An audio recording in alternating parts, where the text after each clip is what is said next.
This is 5 on your side at 5. Focused on you. We start with some breaking news out of the Metro East. At least one child is dead after a fire in Cahokia Heights. This is a live look at the scene on St. Gregory Drive. You can see Cahokia Heights police are there. St. Clair County officials are telling us 2 children were trapped. At least one of them has died. We still do not know the condition of the other child. Right now, we don't know what started the fire, and we have a crew heading to the scene. We will keep you updated on air and online as we learn more information. Them kids' lives don't mean nothing. They didn't mean nothing that night, and it didn't mean nothing now. An emotional family member we are hearing from as family members of victims in a crash that killed 4 people in St. Louis. This comes one day after the driver who killed them was sentenced to 10 years in prison as part of a plea deal. Thanks for joining us. I'm Kelly Jackson. And I'm Ann Allred. Cedric Dixon pleaded guilty to 4 counts of involuntary manslaughter, assault, and leaving the scene. Our Robert Townsend is following this story and joins us live from downtown with reaction to the plea deal. Robert. Ann and Kelly, furious family members left this courthouse in tears after hearing Cedric Dixon's sentence.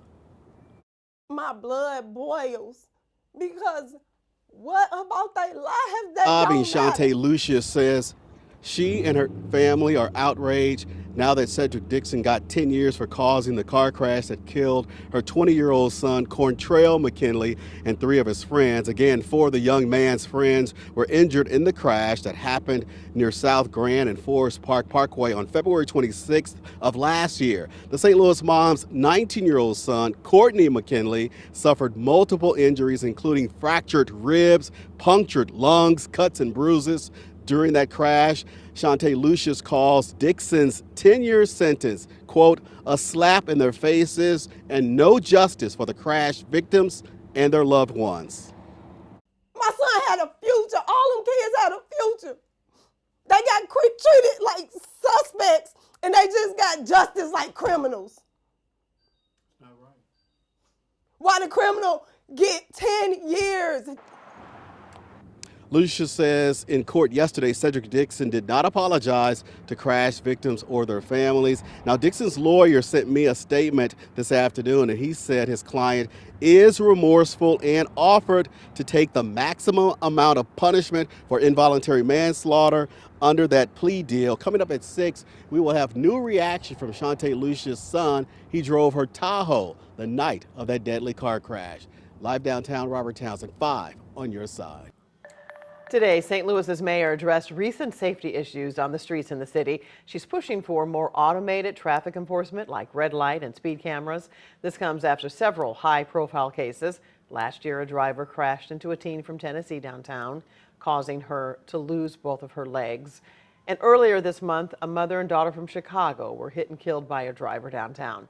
Police say the driver ran through a red light, going more than 70 miles per hour when he hit them. It doesn't have to be this way. Everyone deserves to feel safe navigating our city by foot, by bike, by transit, or by car. We have to change the norm. We have to do more now as a city to eliminate the culture of traffic violence that has taken too many lives and injured too many more. Mayor Jones wants the Board of Aldermen to pass a bill that would include red light and speed cameras. She says it's been stalled because of concerns over police transparency. Today, she signed an executive order outlining those transparency rules and hopes the board will pass the bill. Board members say the executive order still doesn't do enough. There will be a meeting to talk about the issue next Thursday. Some developing news out of Baldwin. Police say a body was found in a pond in Velasquez Park. A person found the body while fishing. Police say there is no danger to the public and have not released any other details. The I-Team is digging deeper into the issues plaguing nursing homes across the state of Missouri. Today, we learned about new legislation to address the crisis. Senior investigative reporter Paula Vasan is in studio with that proposed solution. Paula. Well, a Missouri State Representative, Crystal Quaid, has just filed new legislation to improve the nursing home industries. With family demanding accountability and transparency, this bill could mark a turning point in the fight for better care. But Quaid admitted herself there is a long way to go. Northview Village Nursing Home in North St. Louis closed suddenly late last year, leaving hundreds of residents homeless and workers jobless. This morning, outside the now empty building, Quaid announced efforts to prevent it from happening to another nursing home. House Bill 2740 seeks to close loopholes, allowing nursing home ownership transfers without proper licensing. It also proposes minimum staffing requirements and increased oversight by the Missouri Department of Health and Senior Services.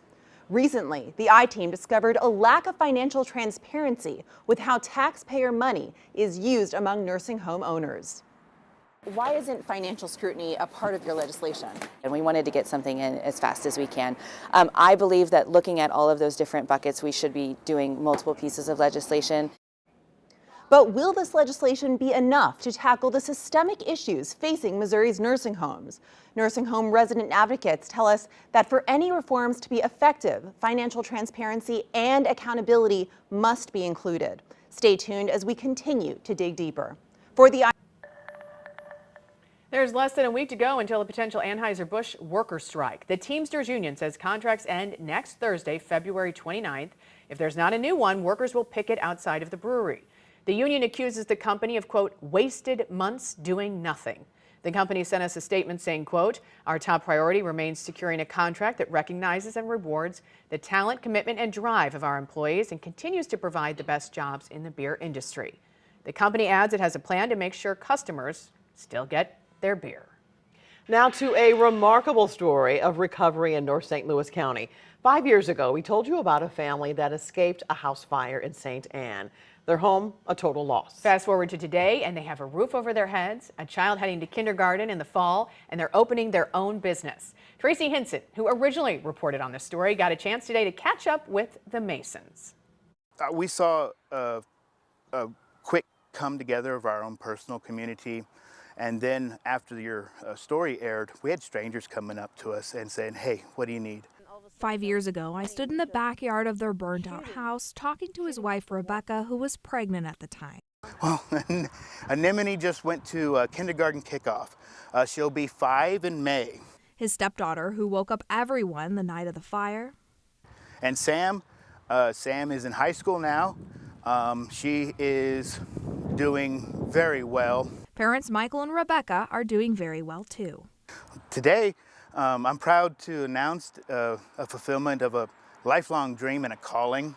I'm a fully licensed professional counselor, a therapist. Working alongside his wife. She's chief financial officer, so I get the opportunity to sit with the client. She keeps the doors open and makes sure all the bills are paid, and so without her, I couldn't do this work. Work that he hopes will help people, especially veterans like him, find peace. As you come to me for help, that you'll know that I understand what's going on, and that you're in a safe spot so that you too can heal from life's hard. Safe Harbor Counseling of Missouri is open for business. In St. Anne, I'm Tracy Hinson, 5 on your side. A homicide investigation on a Georgia college campus. What we've learned about the student who died. Alabama rules that embryos are children. Now the decision is preventing patients who are trying to have them from getting pregnant. Is olive oil really a healthy option? Consumer Reports finds out if there are any benefits. And another warm February day. 65 today, we're at 62 now. It's been gusty. Some of the wind gusts as high as 35 miles an hour. There's a cold front headed our way. What does that mean for the weekend? I'll let you know coming up.